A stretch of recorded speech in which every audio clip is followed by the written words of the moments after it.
الحمد لله نحمده ونستعينه ونتوكل عليه ونعوذ بالله من شرور أنفسنا ومن سيئات أعمالنا ما يهده الله فلا مضل له ومن يضلل فلا هادي له وأشهد أن لا إله إلا الله وحده لا شريك له وأشهد أن محمدا عبده ورسوله صلى الله عليه وعلى آله وأصحابه وتابعين له بإحسان إلى يوم الدين وبعد. Dear brothers and sisters, first of all, thank you for coming, notwithstanding the England-Germany football match. I was a little bit worried, and I'm sure so were the organizers, when we realized that the two events would coincide. Then, of course, you all got videos to capture it if you're that keen. And then again, it might be, being here in Wales, you're not that bothered how the English do anyway. So that just leaves me as a German to be worried about the other side. But I'm quite happy to be here instead of being glued to the box. And I thank you for giving me your time to share this topic with me. The topic, Islam's holistic view of man and society, gives you a little bit an idea of what I want to present to you today.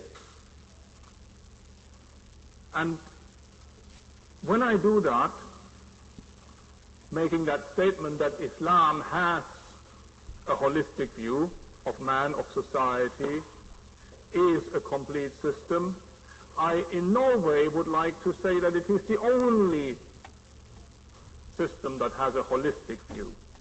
To the contrary, the holistic view of man and society, the view that takes into account that human beings are a whole, that there is a unity between their physical and spiritual existence, that there is a unified interplay between the individual aspects and the social aspects of man, that micro and macro social events go together.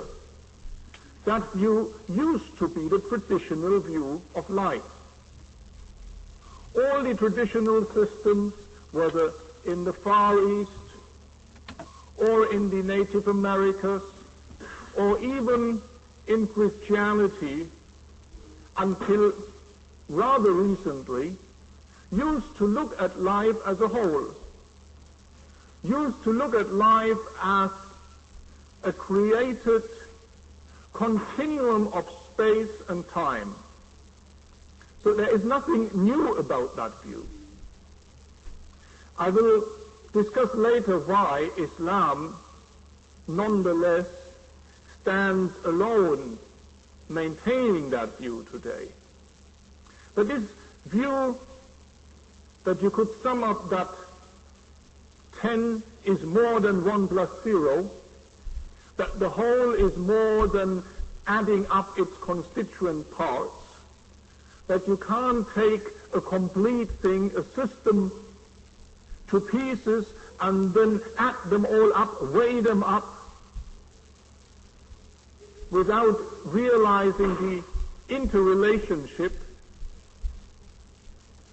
that you can't reconstruct it out of its pieces, because by having taken it apart, an essential coherent factor will be lost. That view was for the first time challenged with the advent of so-called modern science. Modern science, when we talk about the worldview of Newton or the post-Newtonian development, modern science more and more moved us towards a departmentalization and fragmentation of knowledge. Modern science was built on the assumption that to understand anything in life, you had to analyze it by taking it apart. In biology, they used to capture animals and then take them apart whether it was insects or any other animals, to understand properly the structures involved. And of course the animal would have to die in the process. That way of finding out by taking apart, by fragmentizing, naturally kills off the whole. So in the end you end up with a lot of knowledge about something that is dead. But you can't bring it back to life, and you don't any longer know what makes it tick. And then after understanding each individual part of a whole, they try to fit it all into a picture again. Something essential was missing. It could no longer represent reality. It ended up being something different, something like virtual reality, but not reality. They couldn't bring it back to life. And they have ever since, I'm not going to give a rundown of the development of modern science, but they have ever since tried to recreate what they have lost. They have ever since tried to manipulate the constituent parts that they found out about, whether it's in gene research, whether it's in many other fields of modern study. They have forever tried to bring about new life, to play creator, because they have lost the view of the real living entity. Of course, modern science has not been without amazing results. I mentioned virtual reality earlier. That whole business, for example, of compressing pictures, images, in computer technology, an amazing achievement. You take a whole picture, I'm sure many of you are more knowledgeable on that than I am, but to give an outline, you take a whole picture, and if you recorded every detail in that picture, you would find it just takes too much space to store it. So what they have come up with is breaking the picture down in little corners or little squares, little parts of it. And then found that, of course, if you look, for example, at a forest with trees, within that forest, there are a lot of little squares that have the same pattern. In each tree, there might be a lot of squares that have an arrangement of maybe 2/3 of a particular green on that side and a lighter green on that side. So the arrangement of color, or whether it's filled or empty, might be the same. Now this square would be given a shorthand signal. It would be called something else.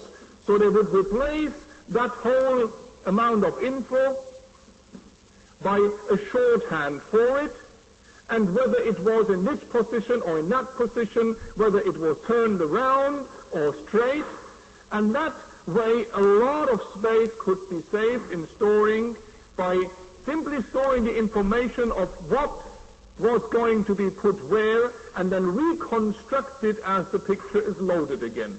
An amazing technology. You only need about 10% of the space maybe for a whole picture. However,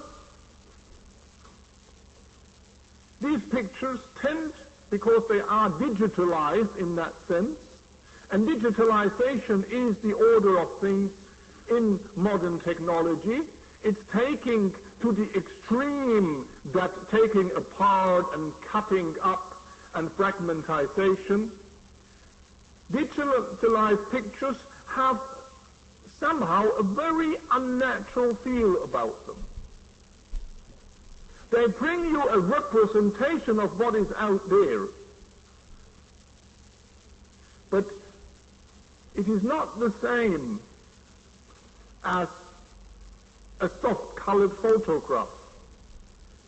It is not the same. It is It is a virtual reality. If you look at current systems of virtual reality, where you can walk into a room as if you were there, it has a rigidness about it. It doesn't flow naturally. It always gives you the feel that it is broken up. You're going step by step, but it is not flowing. It is jumping. And if you take that into account, if you ponder on that, it is almost symptomatic for the way modern technology, modern science has taken.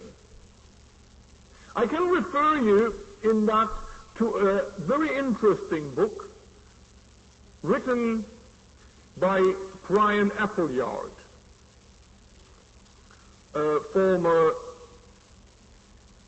science columnist for the Times, and it is called Understanding the Present.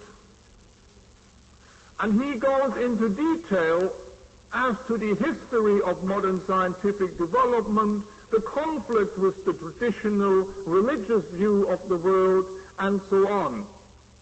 A very, very worthwhile book to read. It's, I would say, important that Muslims stop just reading their own books. We need to see what other people have to say, and we need to then put that into perspective and learn from it, and of course then feed something back, because what he does in his book, he analyzes the situation brilliantly, but his conclusion, as it lacks Islam, obviously is wanting. But he makes some interesting statement, and that is that science became generally accepted and replaced the old view of the world, not because it was true, but because it worked. Because it produced results. And that is a very important differentiation. It convinced people, it converted people all around the world, it destroyed the old belief systems, it got rid of the old ways of looking at things and bred a worldwide culture or non-culture, whichever way you want to look at it, not because it was true, but because it worked. Science, modern science, which after boring its initial awareness and knowledge from the Muslim research, from the Muslim glory of learning in Andalus, in Muslim Spain,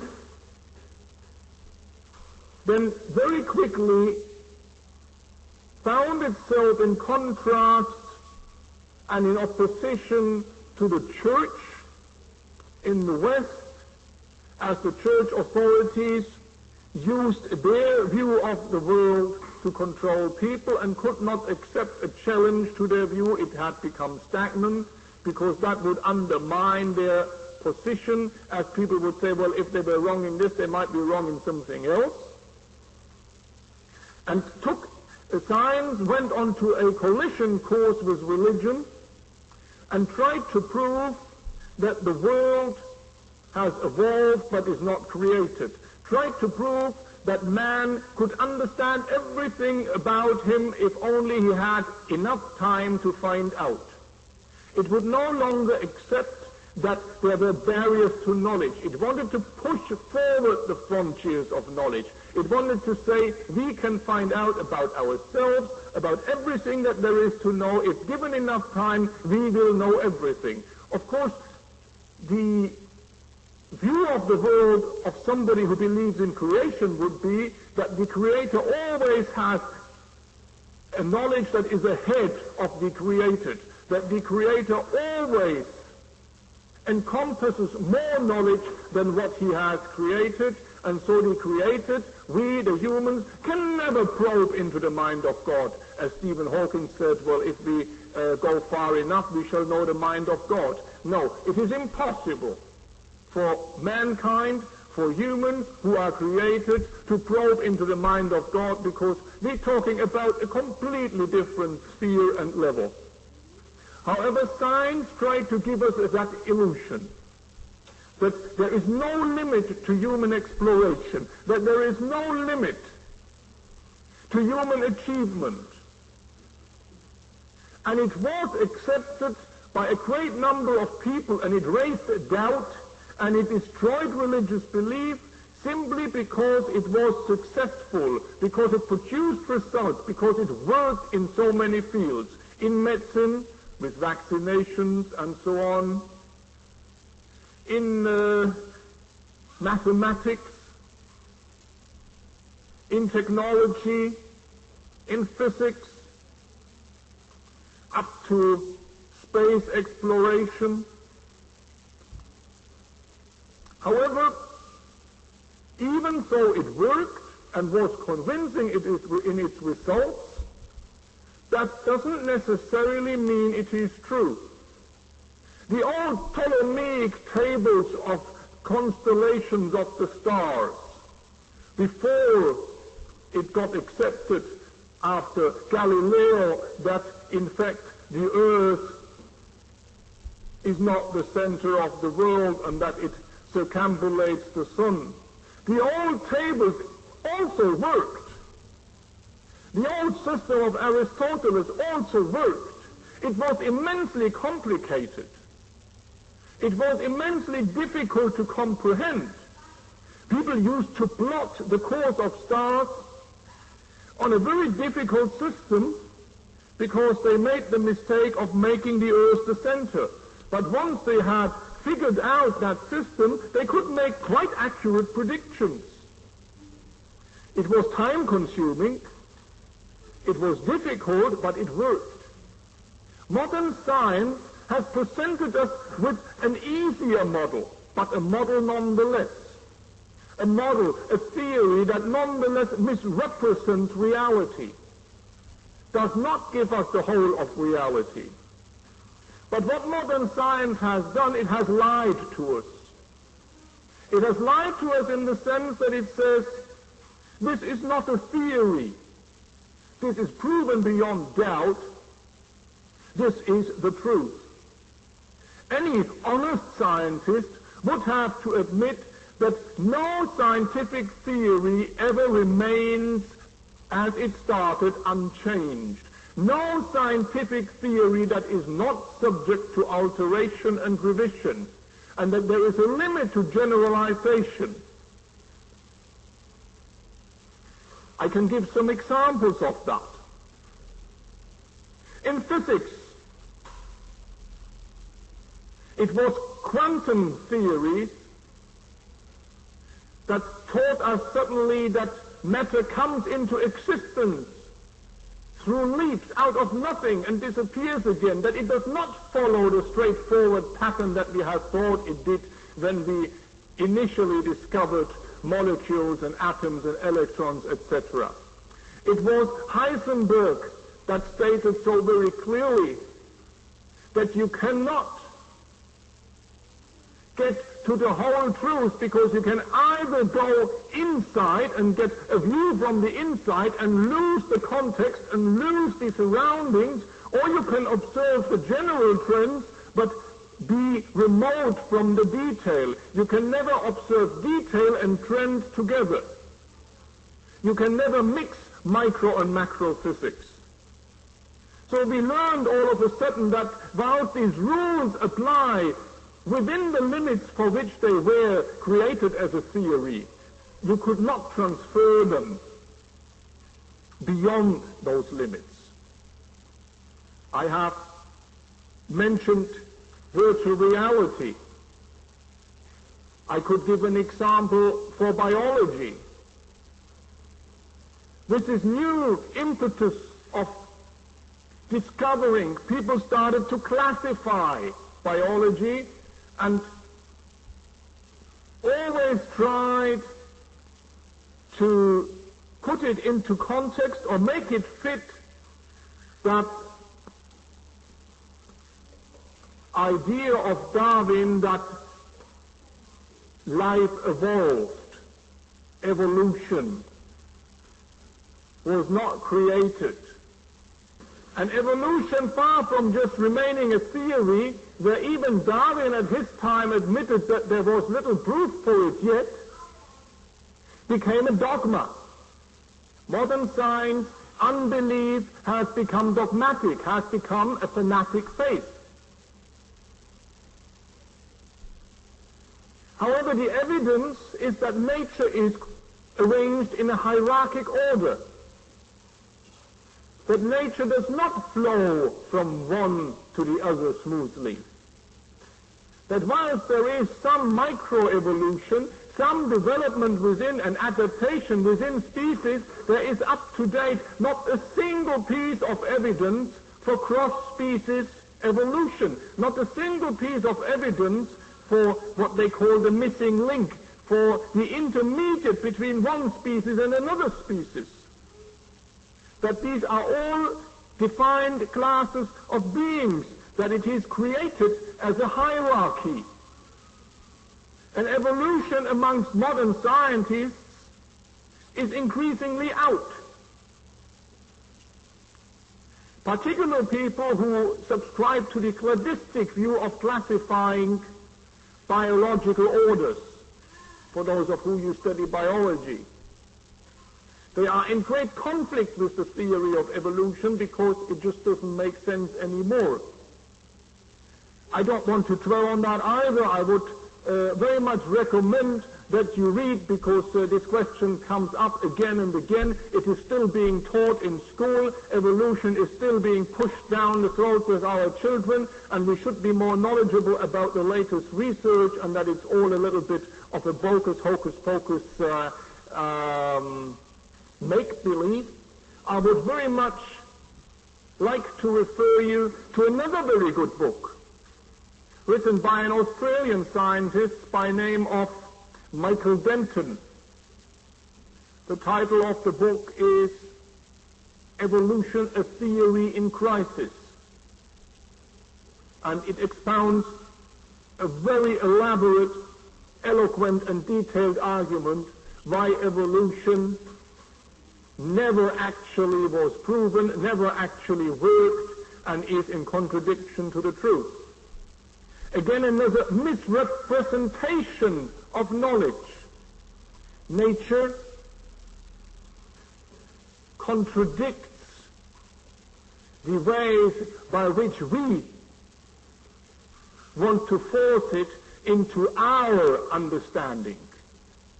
The way Allah has created things does not comply with our limited ability of categorizing it.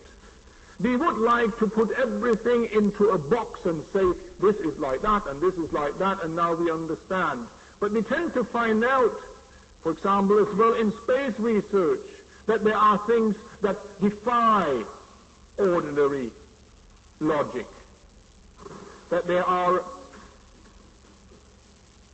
black holes, that the whole order of the universe is not as straightforward as we thought. There is another example in medicine. Medicine was one of these areas of knowledge that made modern Western scientific thought so successful. When traditional treatments were replaced by allopathic medicine, by drugs that promised to create miracles, and initially did produce some kinds of miracles. However, we have now come to know that they also do harm, that they also have side effects, that if you, with a specific drug, treat a specific illness, treat a specific problem in the human body, you may eradicate that problem, but as a result have symptoms elsewhere, because the illness that is still in the body wants to express itself And as it cannot express itself the way it did, as the underlying causes are not treated and the symptoms are eradicated, we have a reflex reaction, which often, for example, is the cause of cancerous development. A reflex reaction somewhere else in another organ, still telling us that there is something fundamentally wrong with the body system. We also have an increasing occurrence of drug-induced illness. It's become a term in medicine, drug-induced illness. The accumulation of drugs that is prescribed, that are prescribed by a doctor, not understanding how they react to each other and the interplay of those drugs on the body, causing illnesses that were not there before. People now say that this is partly responsible for the increase in hay fever, suffering, allergies, asthma, and so on. That the stimulants for that, like the pollen, were always there, but that our resistance level has dropped. Also for the mutation of organisms, of bacteria, of viruses that become drug resistant, whereas at the same time the body's defense mechanism is breaking down, like in AIDS, acquired immune deficiency syndrome. And you have that fragmentation again that ultimately leads to destruction, that kills the living organism rather than helping it along. Now, having given these examples, I can finally come to this topic that so many Muslims are worried about, that so many Muslims have a phobia about, are paranoid about, namely politics. You can't talk about society, man and society, without talking about politics. Politics, the art of understanding, the science of understanding how man and man interrelate, how society works. Politics has undergone a similar transformation. And I shall talk about Islam and politics in a moment, because there is a great deal of misunderstanding amongst Muslims what Islam really means. And I would say if it is not political, it is not Islam. And I shall try to justify that statement later. Politics that has to do with the affairs of us all. And the Prophet Muhammad, peace be upon him, used to say that who does not concern himself with our communal affairs, he does not belong to us. In other words, who does not bother about politics, if I translate it in modern terminology, it's got nothing to do with us. Islam is not a private, individualistic religion that is not bothered about how a state, how a society is run. But politics has lost, through the same processes, its accountability. There is a lack of resistance to people now asserting positions for their own ends, pretending to represent people when they have not even the intention to do anything for the benefit of those people. We have a cynical system now, a system where people use politics for career advancement, where they pretend to take up people's interests only to cheat on them the very next day, because all they wanted is to climb higher on their backs. We have, like in industrialization, where machines take the place of man and dictate the pace of man, we have a loss of human dignity. We have the dehumanization of man. And in that context, religion as well has lost its meaning, has lost its purpose. So when I at the beginning said that the original, traditional, religious view of the world was holistic, I now have to say that with the exception of Islam, and even that is under attack, all the other religions, or in the majority, they have accepted to be pushed into that departmentalized corner. They have accepted the separation between religion and state. They have accepted the separation between private and public affairs. They have accepted that they are only there for the spiritual enlightenment of man, but not to regulate his affairs with other people. And for that reason, because these religions, whilst they still have a certain level of ability to encourage people, to entice them to do good, they are no longer in a position to regulate society. They have been pushed out of society, and they have become some, in that sense, meaningless ritual. They have lost their purpose, they have lost their meaning. It is for that reason that we have multicultural education at schools now. We can teach people, we can teach pupils about different religions without fear that they take any of them serious, because the religions are presented to them in a non-meaningful way, as if they were different brands of washing powder on a supermarket shopping shelf. It's a little bit like modern genetically engineered fruit. They all look nice, they polish, they bake, they've got no speck of fault, but they don't taste like anything. They all taste like water. There's no flavor, no substance. It just looks good. It, like everything in modern life, only goes skin deep. This is why I believe that Islam stands separate from all that.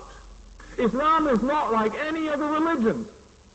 Islam is not that meaningless, private system of personal gratification. Islam is not something that we turn to for entertainment and a few festivals.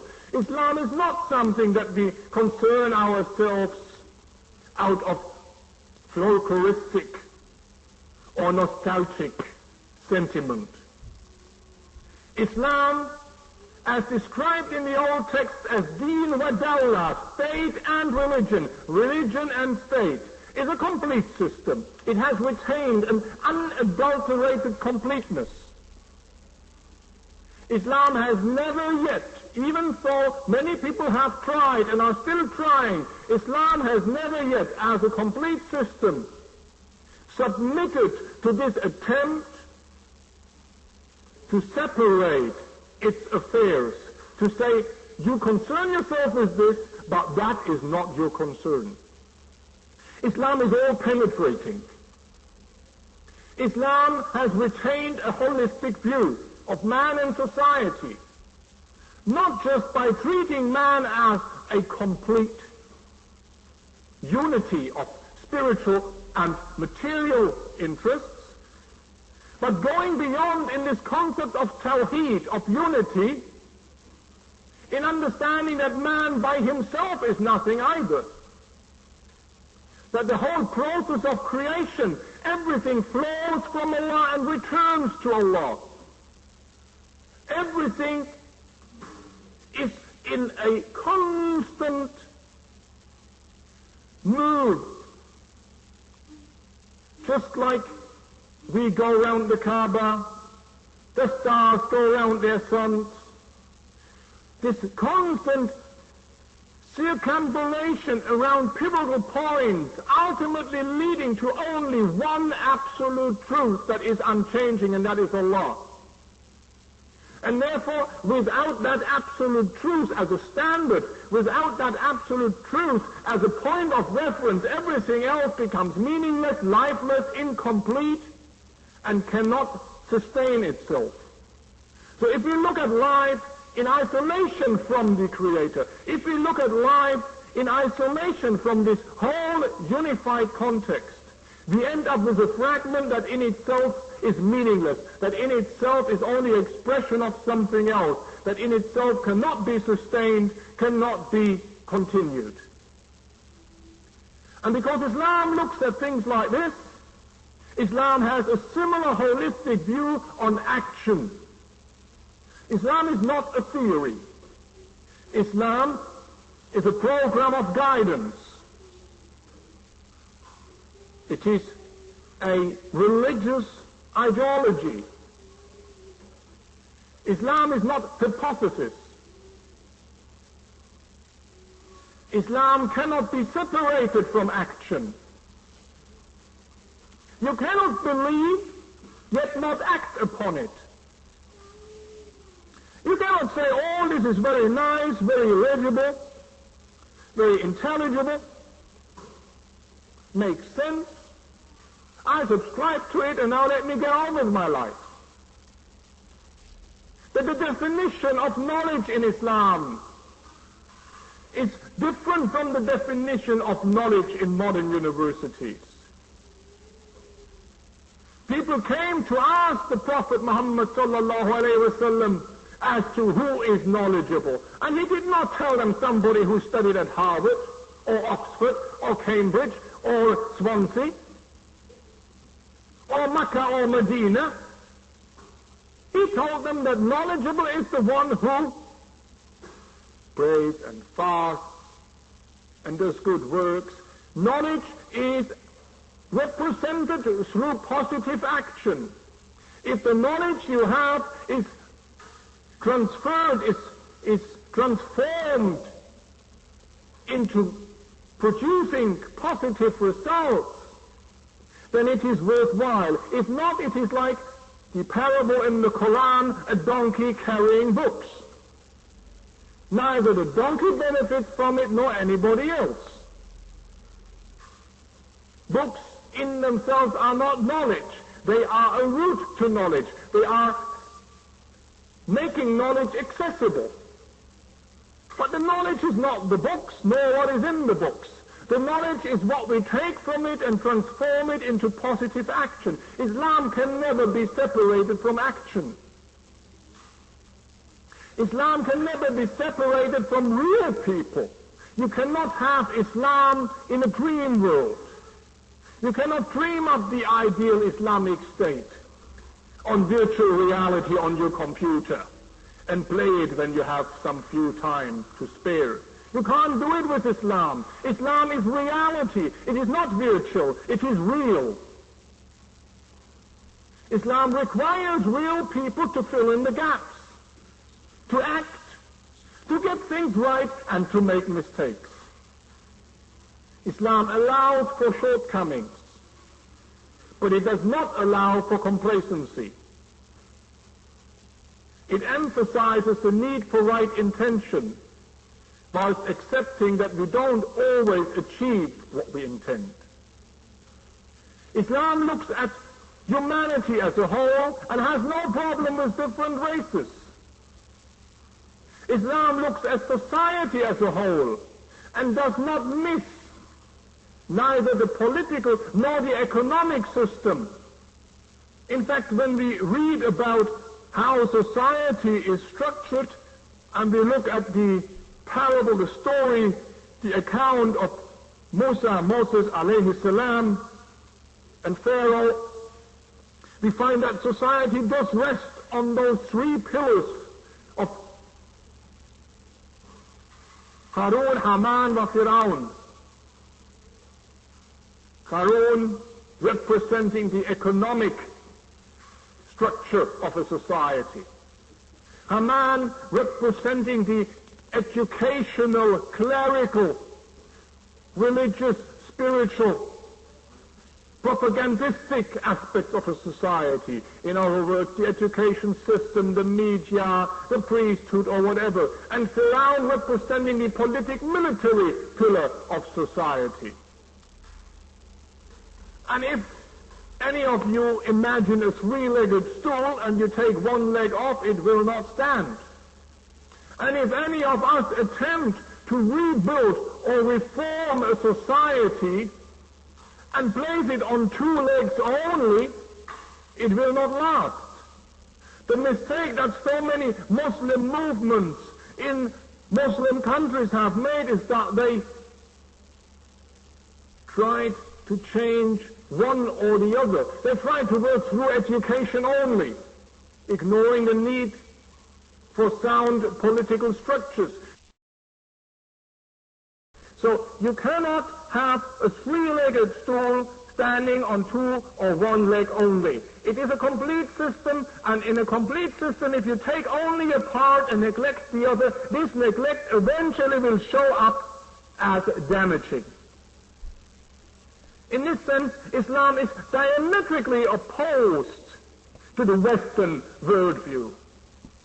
And whilst we now, sadly, as Muslims, have to learn science from them, have to learn and borrow and buy technology from them, we must realize that we cannot take it from them without adaptation, that we cannot take it from them without also doing damage to our own system, that if we simply take it thinking that we would advance, without rearranging it in a different philosophy, without creating a system that governs these elements of technology and science, if we take it unchanged, if we think advancement is simply by keeping up with the pace of progress that is seen in the West, we will destroy Islam, we will destroy the ability to get out of the damaging effects of that technology, of that so-called progress.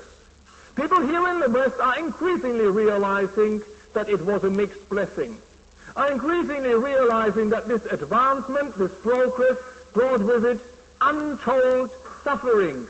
Suffering not in the sense that people were overworked, working hard, large-scale poverty, but suffering by a loss of identity, an identity crisis. Just look at the amount of medicine that is being taken by people for neurotic or psychological or psychiatric problems as a matter of a routine. The problem of losing that dignity with which Allah has created us. The problem of isolating people from their Creator, removing them far from their Creator and a recognition of their Creator, thereby harming and punishing them. Because the absence from the Creator implies suffering. Some people have indeed equated the punishments of hell not so much to the descriptions of extreme cold and heat and other punishments, but have said these are expressions of the pain that is inflicted by being away at a distance from the Creator. When Allah says in the Quran that those people who deny Him on the day of judgment, He shall not look upon them, He shall not talk to them, He shall not listen to them. Whereas the bliss of paradise,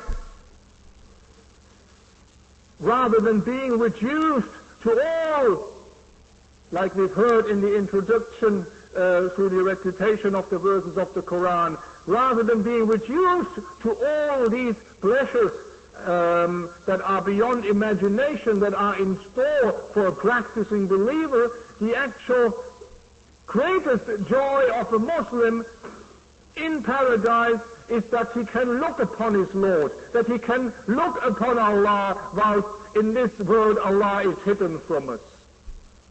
So if you take a recognition of the Creator away from people, you make them suffer. You make them suffer in hell already in this life. They may look prosperous. They may look successful. But their soul is yearning for something else, because it has the fitra, the natural inclination in there that wants to recognize the Creator. And so their soul is suffering, and then their body is suffering because all this is interrelated. Their spirit is suffering, so they have neurotic problems. They have illnesses they don't understand where they come from, and no medicine will help. All because the soul is ill. The soul is suffering from having been removed from the presence of Allah, from having been pushed away from that reality. And it develops a homesickness that, if it is not realized by people, will eventually destroy them. So Islam, in this holistic approach, is more. The Islamic agenda is more than simply the preservation of a minority identity. Nowadays you hear a lot of Muslims talking about minority politics, talking about we want our representation, we want our rights, we want to take part in this and take part in that, we want to be given a position, we want to get recognition. That is not Islam. You're going to read the Quran from cover to cover. You will not find in there that any of the prophets whom Allah sent to people ever was just concerned with himself and the rights of those people who followed him. To the contrary, they were always concerned with those people who were lacking guidance, with those people who sometimes fought them, but they knew that these people needed the guidance most. They were concerned with people who had not yet understood the benefit of living in accordance with the laws of Allah. They were altruistically interested not in their own belonging, but in trying to help, to guide, to approach, to assist those who were not with them. And the success lies exactly in that. And the same applies to us today as Muslims. If we do not concern ourselves with those people, guiding them back to the truth that they have lost, we are not fulfilling our mission. And if we are not fulfilling our mission, we lose the truth. It will be taken away from us and we end up like them. There is no compromise in this. It is either this way or that way. It is either from light to darkness or from darkness to light. There is no intermediate. There is no standstill.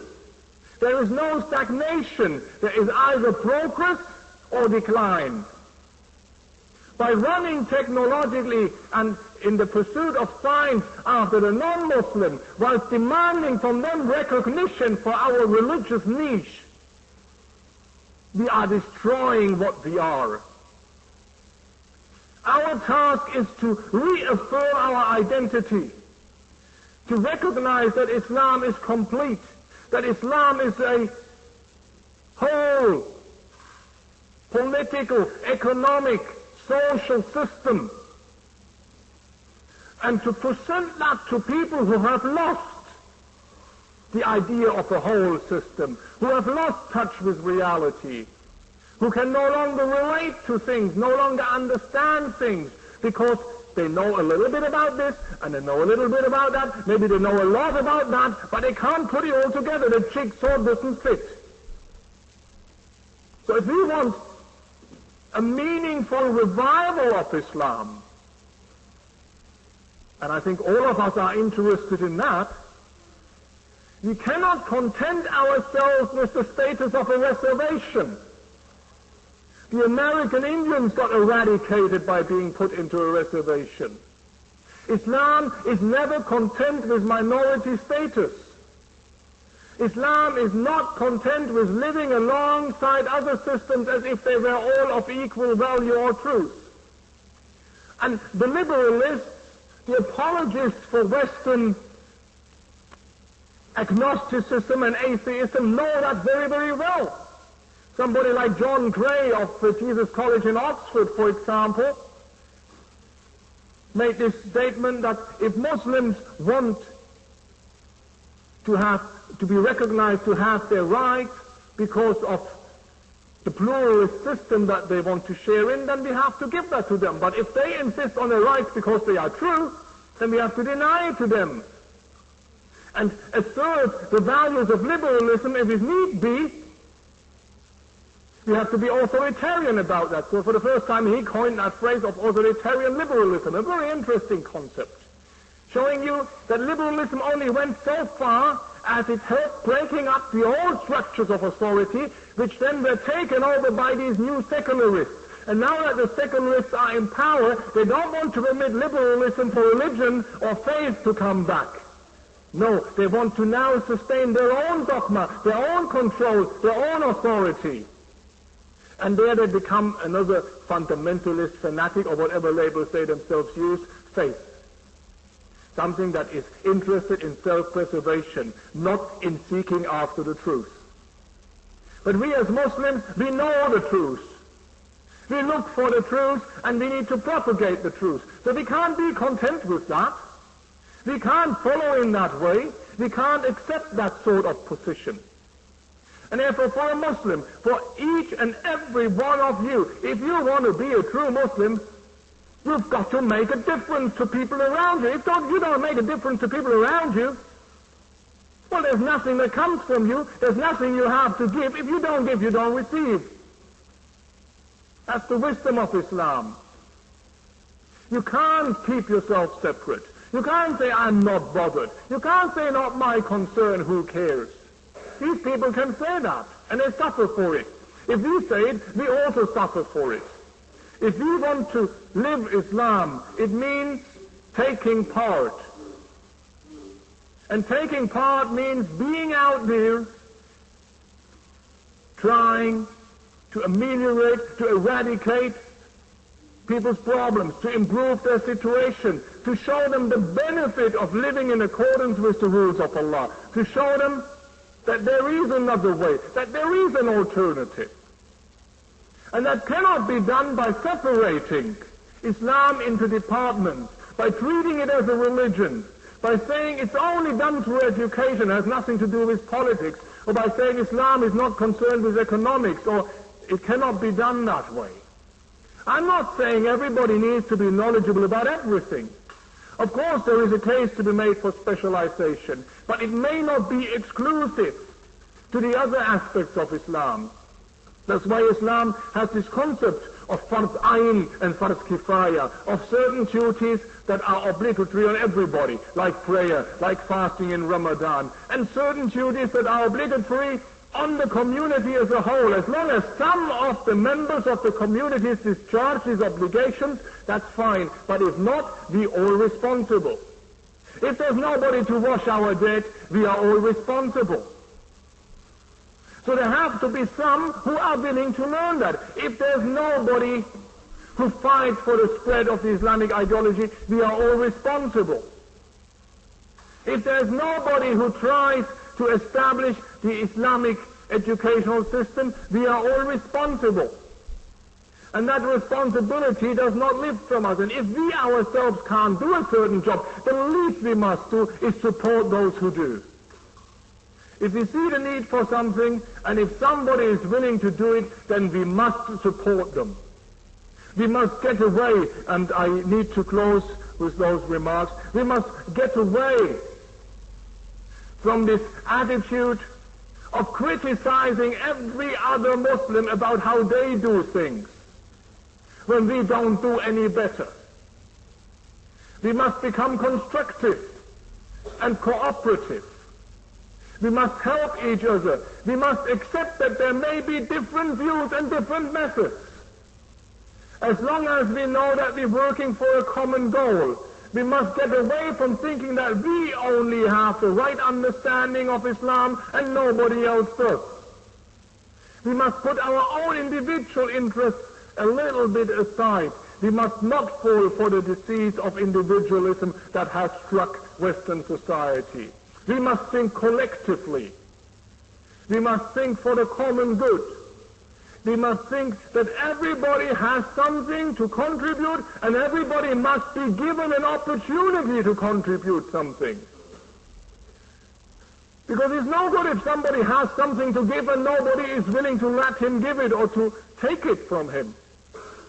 So we must give people opportunities. We must encourage them rather than demoralize them. They will only improve, even if they are bad Muslims, whatever that term may mean. If we encourage them, they will become better Muslims. If we criticize them, they will stop being Muslims altogether. So we must reorientate ourselves. We must think about how we can overcome these divisions, these false divisions that have been put on us. Divisions between the private and the public sphere. Divisions between different movements and approaches. Divisions between each and every one of us on national lines, on racial lines, on lines of clans and tribes that still exist amongst the Muslims. We must get away from those divisions. Look at it as a whole. Take a step back and see how we can fit in a program of rebuilding a sound Muslim society that excels by showing other people who are not Muslims a way, that excels by giving them a vision, that excels by giving them a meaning to their own lives, something that they will want to attend to, something that they will want to follow, something that they would want to be part of, like Allah says in the Quran. Perchance those who disbelieve would wish they were Muslims. This is what we must achieve, that they would wish to be Muslims because of the way that we are. Not that they would turn away and say, well, Islam sounds all right, but look at the Muslims. I don't want to have any share of that. And it is our responsibility to ensure that Islam is presented as a whole, as a complete way of life to those who, inshallah, will come round to support it, who will, when they support it, assist it and take it a step further. We have to think not just of ourselves, but of the coming generations. And the generations who have gone before, whose works should not be lost. People have fought colonialism, not so that Muslims would come to the lands of the colonizers and enjoy the privileges of being amongst them and copying their ways. That is not what they fought for. People who have come here, us, who are in the midst of those who had initially tried to eradicate Islam, we have to use our understanding of these societies to take them for Islam, not by conquest, but by conviction. This is my message for us today. Jazakumullah khairan wa akhiru da'wana anil hamdulillahi rabbil alameen.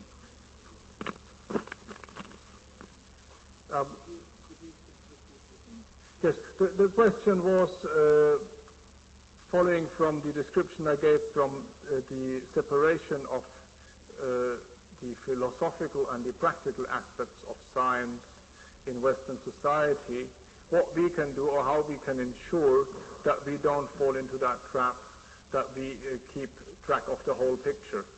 Now, trying to make it short, I give a brief pointer in that what Western society has achieved, and it is a mechanism of control, is that people are highly specialized in particular fields and have a depth of knowledge in particular fields, but they are aloof from the rest of society. They are aloof from the meaning. So you may have certain people developing the most advanced systems that will later be used in the destruction of whole nations, like military technology, and they aren't even aware of it, because they are not part of what happens with their knowledge. So responsibility is taken away from them, and accountability is taken. Now the attitude in Islam, if we look, for example, at the life example at the sunnah of our leader of Muhammad sallallahu alaihi wasallam, we will find that he was never aloof of anything. Not only was he familiar with all aspects of his mission, he was a political leader, he had knowledge of military campaigns, he had knowledge of the diplomatic aspects of the dealings of his state, etc. But at the same time, he was not aloof of dealing with the issues of the family as the initial nucleus and the initial surrounding for the fostering of new members of the Islamic society. He was not aloof of tending to his own animal for mounting. He was not aloof of preparing his own footwork, his own sandals. In a modern context, a person should be in charge of his own affairs. He should, if he uses certain technology, he at least have an overview of this. He should not be too proud to do his own little jobs. He should not be aloof and try to get lots of people doing everything for him, and so he is out of touch with everyday life and with ordinary people. This being out of touch is a dangerous development. So I am not saying we ought not specialize. I am not saying we ought not get good at a particular branch or discipline of knowledge. But what I am saying is that at the same time, we still have to live every day and try to make the next day more perfect. And so we have to deal with all aspects of our life, not just our professional life. We have to deal with our family life. We have to deal with our neighborhood. We have to deal with our own little problems. If it is servicing the car maybe or whatever, I'm not saying you can't use anybody to do it for you, but you should have a rough idea. You should not ever be too proud. It's a matter of humility. Never be too proud to be an ordinary person. That is very much, I think, a starting point for then being able to identify with people who are in different fields, to be able to understand their plight. Because if I have done a certain job, and I have a worker in my house doing a job, I will treat him right, because I know what a job it is. I won't look down at him and say, he's only a plumber. If I have tried my hands on plumbing, I know what a difficult job he's got.